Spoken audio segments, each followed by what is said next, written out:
Well, first of all, it shouldn't be getting to the point where you're saying you are not getting a promotion at the 6-month cycle or whatever, because you should be having those underperforming conversations with them along the way.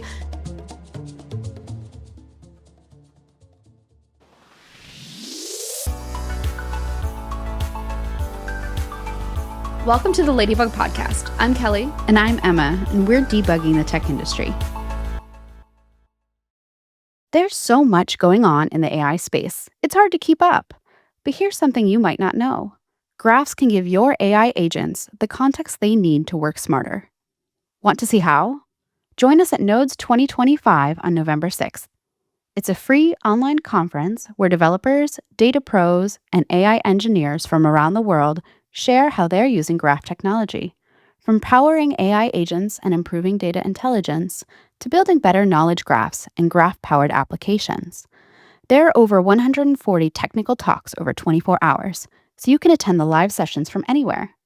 To register for this free conference, visit neo4j.com/nodes. This is the third time that we are recording the introduction to this episode. At least we only got a minute in both times. We did, but if you are listening and you are in content creation, just make sure that your microphone is hooked up to the right input before you start, because re-recording the same introduction 3 times, you can't reuse the same content. It's just not as funny. I can't use the same story. I just used twice now. Well, I guess we'll never find out about the rat in Kelly's car. In any case, today we're talking about performance management. Yes, definitely a little bit of a spicier topic, but probably one of the most important topics that we can cover on this podcast, because performance management is necessary and not really fun. It can be fun, but it does cover the good, the bad, and the challenging. Yes. So, yeah. So, I mean, why do we need to talk about this? Why do we need to manage engineers' performance in the first place? Frankly, my short answer is we shouldn't have to. It should be driven to some extent, by the engineer. Actually, we have this phrase called drive your own development. So there should be some initiative taken on the part of the team member, but to some degree, it is also our responsibility to provide constructive and positive feedback and make sure that we're providing people with opportunities that align with their career goals and all of those things. Yeah, I think it's necessary. I think it's necessary because we are not very good at taking that step back and figuring out what we need to be better at our work and kind of showing up to work and all the professional side of that. So I don't think it's necessarily a bad thing to do performance management, but we also think about performance management often from just a negative light. Like somebody's on a PIP, and sure, that is part of performance management, but performance management is more broadly focusing on the growth of your team. You're going to have to explain what a PIP is. Your performance improvement plan. It is when you've done everything you possibly can to help keep an engineer on track, and for some reason they keep on falling off that track, and this is the kind of last step before they get managed out of the company. Well, we'll talk a little bit more about that later, but I think the first question that I have is, how do we actually measure performance? Because it can be tricky. I mean, it's easy. Just count how many lines of code they write. Yeah. Okay, done. Next. But it is tricky to measure developer productivity. There are a lot of resources out there about how to measure productivity, but productivity does relate somewhat to performance. But how do you measure performance at your company? So are you doing the things you say you're going to do in the time you're going to do them at a high quality bar is the summarized version of it. Are you you said, what was it? Drive your own development. Yeah. Own your outcomes is the way that we phrase it here. I'm looking at what work are you doing? What is the quality of the work that you're doing? Is it being done on time? And if it's not being done on time, why? Is it you're getting pulled in too many different directions? You don't know how to do something.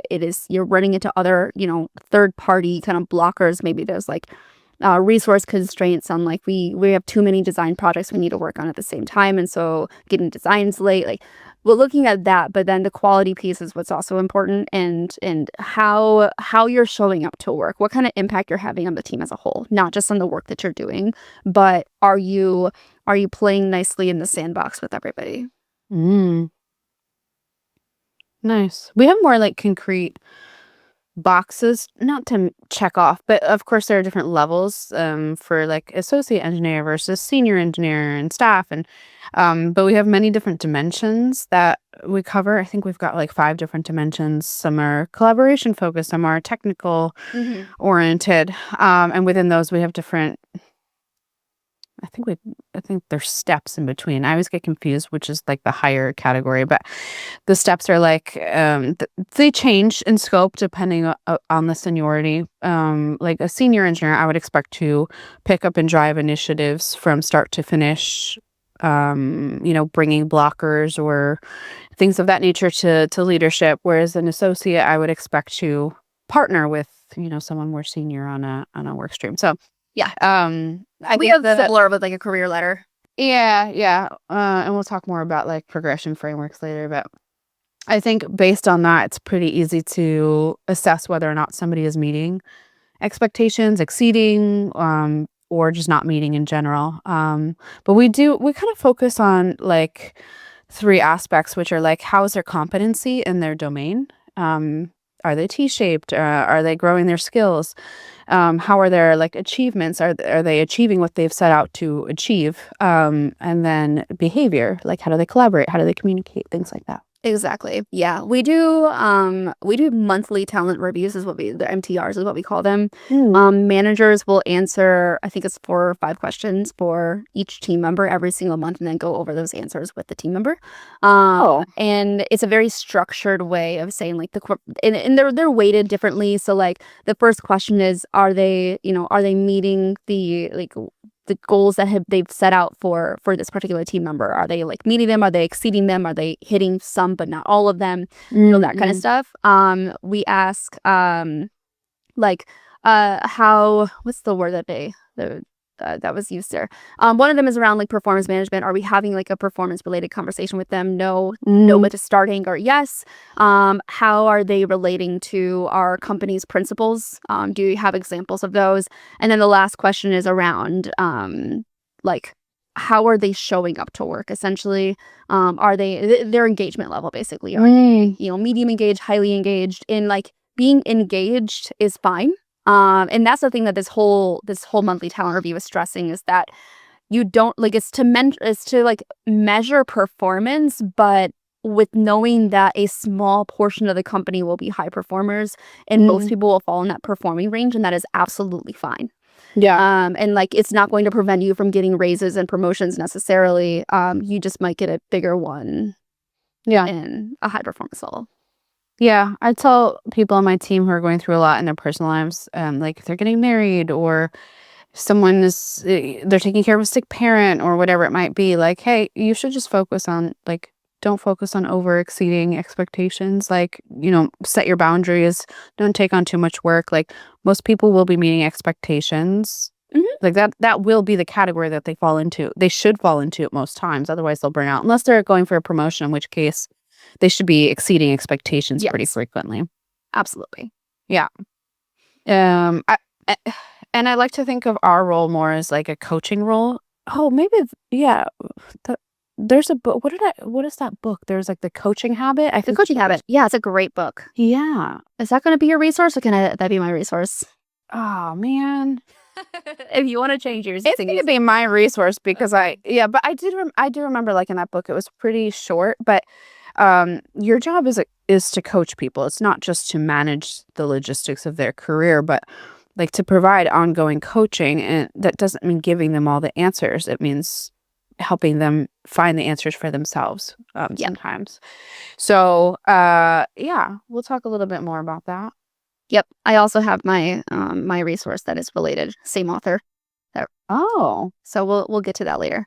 Okay, so let's kind of talk through goal setting and expectations because you don't know how you're performing unless you are actually, you know what you're working against. Like Mm. how am I being evaluated?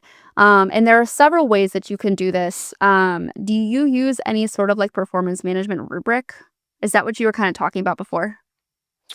Yeah, but that doesn't come super frequently. It's not something that we look at regularly unless they're going for a promotion or there's like serious performance issues where there's just a mismatch in expectations on the role. But in general, I like to do goal setting with people every 6 months. I know that seems long, but we're on 6 month planning like cycles, so it's good for me to know, on a half year basis, like what projects to align them with. Hmm. But so before I go on parental leave in a couple weeks, I'm doing an hour and a half long goal setting session with people where the first half is centered around your values as a person and a human being, because our personal values, they really trickle into what we give energy to at work. Yep. And then the second half is like, okay, short term, medium term, and long term goal setting so that when I am gone for 7 months, my replacement has really good information on how to match people up with good opportunities. But I use FigJam from Figma, which is really fun. So it's interactive. It's not too like uh, corporate-y, I guess. I Yeah. try to stay away from like the just boring documents. And I've looked into SMART goals this time. They're not something that I've ever heard of before. Oh man, Have you heard of them? yeah, I part of most of my grad school involved Oh, snorkels, so okay. yes. I've literally never heard of them before. Yeah, they just like are drilled into my head, which is why I giggled when I saw SMART goals on the agenda, and I was like, Okay. oh. Well, you can then perfect. You can tell us all about it. Okay. SMART is an acronym for specific, measurable, achievable, relevant time bound. Yes, that's how you spell SMART. What that means, specific. Is this something like what are we actually targeting? Like what are we trying to accomplish here? Who is responsible for this? And like is it something that like we know we can actually measure? Is it something that we know we can attain?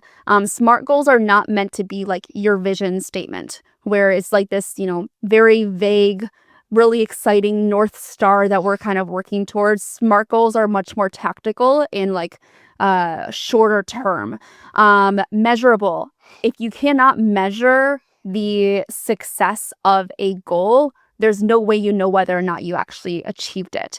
When you do objectives and key results and you have key results that are like ship this feature, the problem with that is it's binary. You either did it or you don't. That is technically measurable, but you might want to say, you might have a goal to something around like be your accuracy for estimating tasks, could be one. Like you're generally like way off by like things take twice as long as you really expect them to, so you might set a SMART goal that's measurable around decreasing the that differentiation from 50% difference to, or 100% difference to 50% difference, just to kind of take it bite size, for example. um Achievable, again, these are not meant to be like vision statements. They have to be something you can actually attain. Otherwise you're just going to be constantly striving for something you can't actually do. Relevant, does this goal you're setting matter? If I am setting a business goal of being conversational in French by the end of May, it's not going to help the company whatsoever. That might be a personal goal just because I'm going to France again in May. But you might want to do something that's a little bit more like work related.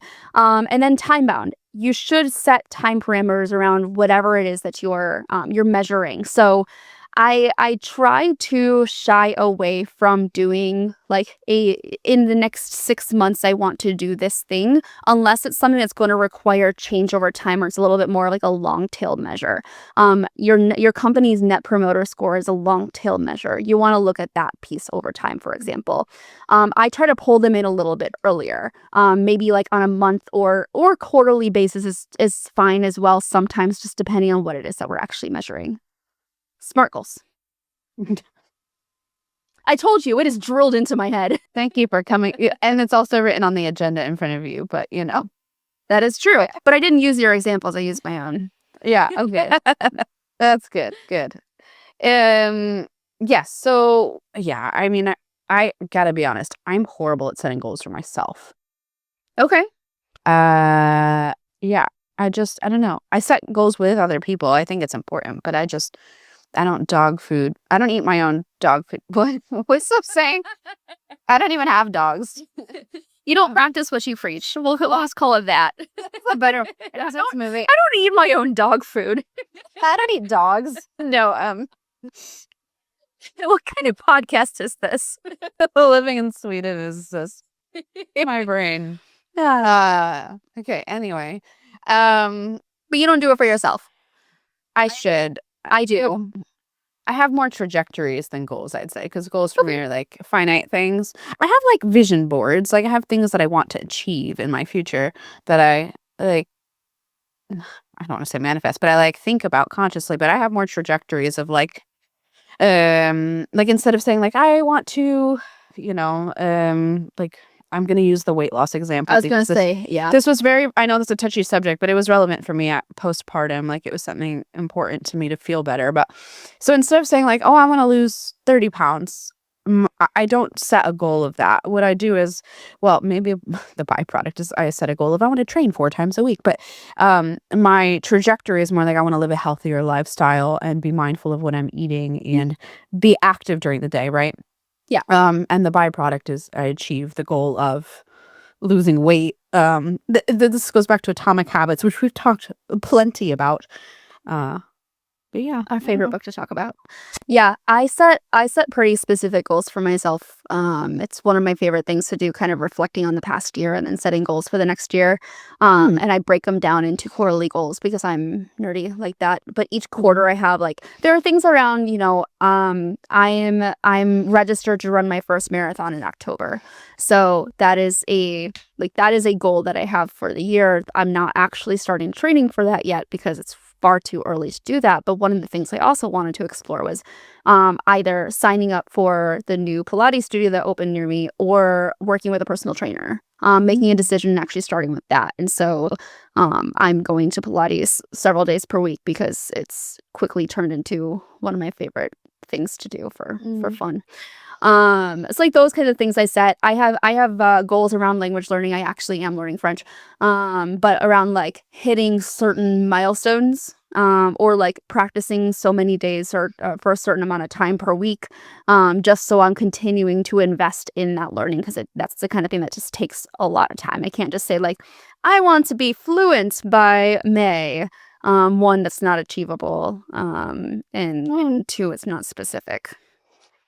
Well, are you one of those people who has to have a Duolingo streak? No, actually, I do not keep streaks at all. I intentionally break streaks. Oh, okay. That's good. That would give me anxiety. No, I had a team member who we were at an offsite. We were literally in a club, like an after party for our like team event. And it's like 1 a.m. and I'm like, what are you doing? And he's like, I can't lose my Duolingo streak. I'm like, yeah, see, that is exactly you're now doing it to keep the streak and not doing it because you want the practice. It's now turned into a negative reinforcement for you. So that is why I keep streaks. Psychologist Kelly has come out. I know too much about myself as a perfectionist to know that I have to intentionally break a streak I'm forming, or else I will start to obsess over it. Yeah, that's smart though. Boundaries. I should probably do that. But in any case, okay, we could have a whole episode on our personal life goals. But let's talk about something spicier, which everybody probably wants to know about, which is how do you handle underperformers? Especially, here's a spicier question. I'm going to kick it off. Okay, let's say you have a team member who is very adamant for the past 6 months that they are going to go for a promotion this cycle. And they think that they have been exceeding expectations since the day they joined, but they have been severely underperforming. So you have very mismatched realities. How do you handle that? Well, first of all, it shouldn't be getting to the point where you're saying you are not getting a promotion at the 6 month cycle or whatever, because you should be having those underperforming conversations with them along the way. It should not be a surprise. And if it continues to be a surprise when you're talking to them, the way you're communicating it to them is not getting through to them. And so you might need to change up your approach. And this comes into how you give different people constructive feedback. They're going to take it differently. And sometimes for some people, especially like in this kind of situation where they think they're doing a lot better than they actually are, it takes just real data to show that they actually aren't doing as well as they think they are. But there should absolutely be a paper trail of having this conversation that things are not going as well as you think they are. And sometimes, like, in this conversation, if this has happened in the past, I will ask them, like, explain to me, like, I'm trying to figure out how to phrase this for the podcast. I'm just going to say it. Don't say it this way, but, like, why do you think you're as good as you are? Yeah. Why do you think you deserve this? Mhm. But that's actually not a bad question to ask actually. Like, explain to me what strengths lead to you getting this promotion. Like, what am I missing Yeah. that you seem to think you have? Right. Most people want direct feedback. That doesn't mean you have to be like rude about it, right? That's what we talked about radical candor as a resource like an episode or two ago. But to be transparent and honest, you have to tailor it to each individual, right? Like find out Yeah. how people want to receive feedback, figure out how blunt you can be to get the point across, of course, without being rude and still being respectful. But it's an art, and I think that's where I struggled. Yeah, no, I mean, that makes complete sense. And also, like, how people want to receive feedback, it changes based on, like, there's a timing component to feedback. And it's in two forms. One um is whatever I'm giving feedback on, like, recent, because if something happened months ago, it's hard to actually give feedback on that at this time. The Yeah. second part of timing of feedback is somebody in the right frame of mind to actually receive that feedback. So, I mean, both of those play a role absolutely in these performance conversations. So, okay, so we have this example of an individual who thinks they're doing a lot better, but they're actually not doing well. Um, let's take another example here, where we have an individual who just has consistently been underperforming, and it's not so like they're not showing up to work kind of underperforming, but it's just like just not good enough. Like they're just missing the mark a little bit.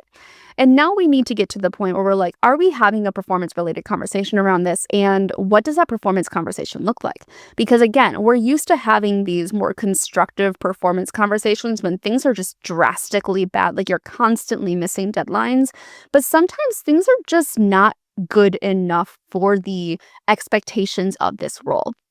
And that can be a different kind of difficult conversation to have, because then you have to be like, you know, do we need to put you on a performance improvement plan?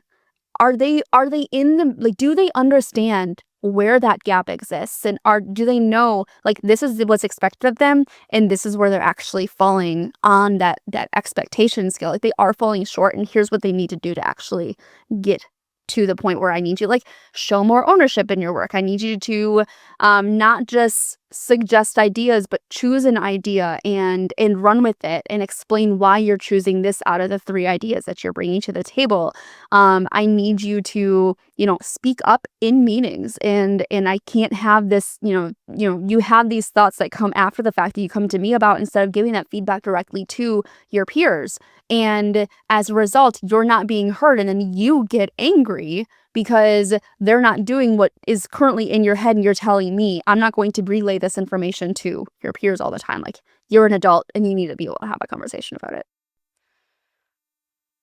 Yeah, it's definitely tricky. Actually, reading a lot of like relationship books about communication also helped. Like being in a relationship with someone from a different country, even though if you're speaking the same language, like you both grew up on different sides of the world and have different like context and um so like but my husband tells me this all the time, like like the thoughts in your head, like I can't read them. Like if you need something from me or like have expectations on me, you need to tell me. I'm like, oh yeah, that makes sense. Yeah. I'm like, okay. But a lot of that translates into this role as well because you're just dealing with people. But Yeah. yeah, I would just say be be cautious of a one size fits all solution here. You're going to have to tailor it to each individual based on your level of trust and candor and all of those things.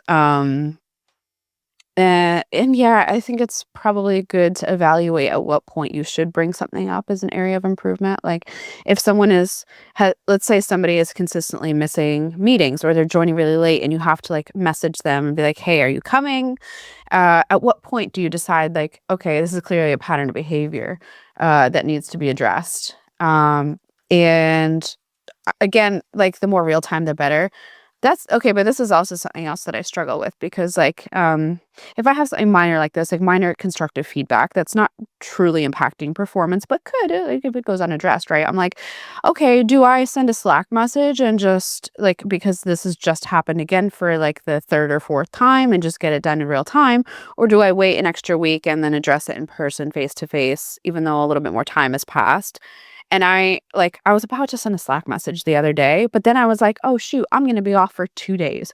And it's already, like, late afternoon. I'm like, "I probably shouldn't send this message now." Like, "Hey, a little bit," like, I could have, but I don't think it would have been super nice to, like, Yeah. drop that and then go away for 2 days.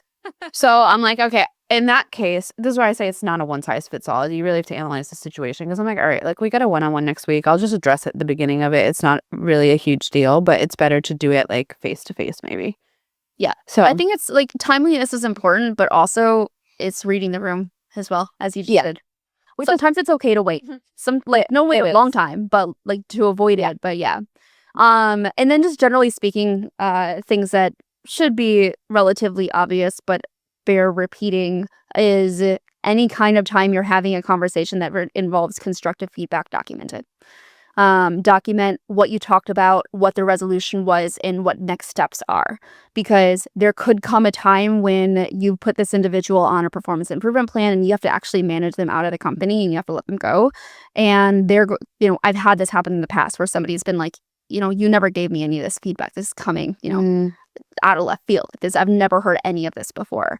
When I could point then back to several conversations we had around these things, which also tells me as their manager that maybe I was not being very clear about the severity of the conversations that we were having. It could be many things. So right, right. um, let's switch to the other side, and we've talked about the underperformers. Let's talk about high performers because we spend a lot of time on underperformers and those like low to medium performers who have a lot of potential to become high performers, but then we kind of forget about how to boost our high performers and how to retain them and how to motivate them. So, what are some of the things that you do at Spotify?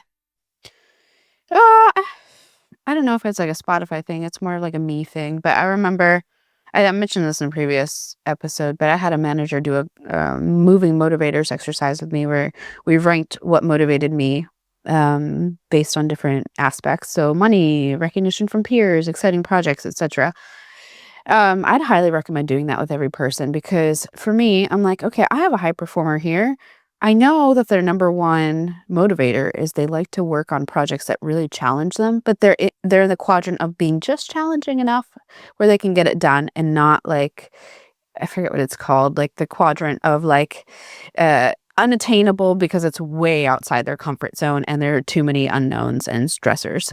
Um, so, okay, I'm going to match them up with this exciting project or send them off on an embed, right? So, knowing what motivates your, all employees, but Mhm. specifically the high performers and what's important to them in terms of how they are rewarded for their performance is a big tip. Yeah. Yeah.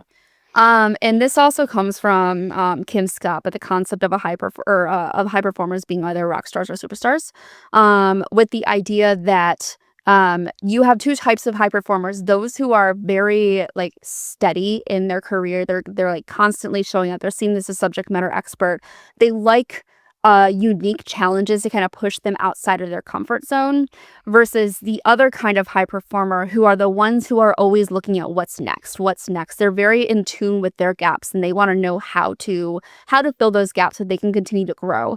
They usually require uh more intentionality around how to keep these individuals motivated in terms of pushing them outside their comfort zone to address those gaps, versus the others that could be in a more like steady state. Not necessarily that you don't do anything about those other like steady high performers. They still need to be motivated in some way, but they're going to be probably motivated a little bit more by money recognition, like working on exciting things versus what is going to get me to that next level. Yeah, I hadn't heard that before. That's actually it describes a good makeup of my team because I never thought about that before. I will send you my notes because that's a whole module on my course. That's very Oh, interesting. Two kinds of high performers, one type of medium performer, two types of low performers. So interesting. Okay. Well, if you want to know, because now I want to know what the two types of low performers are, you're going to have to go check out Kelly's course. little teaser on that.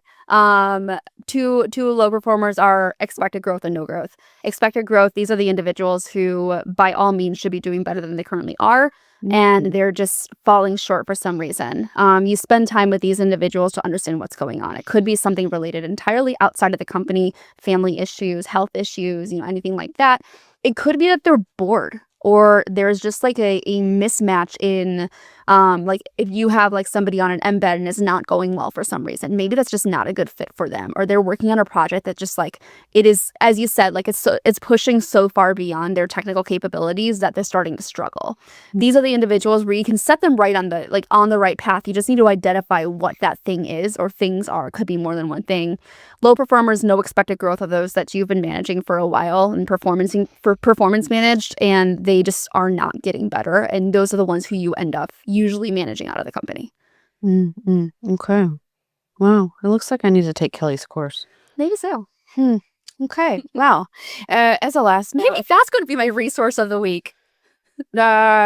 you could wait for the next episode. Oh, maybe it's not your course that I'm plugging. In any case, one last note about high performers is you just have to be very conscientious that they're not going to burn out, that Yeah. they're stable. Like I had a team member join like months ago, consistently high performer, just a joy to work with. But I had to tell them, like, I think I had said this before, like, oh, like I have to hop away for like an hour to take my kid to the doctor. They're sick. I'll be on later tonight to make up the time. I'm like, go spend time with your kid, please. Like, I don't worry about you. I worry about you as a person and making sure that like you don't burn out, right? Yep. Yeah. Awesome. I think that's Awesome. a good way to end this one. All right. Resources. You go first. You already teased it. I didn't tease it. I like full on like just chucked it out the window.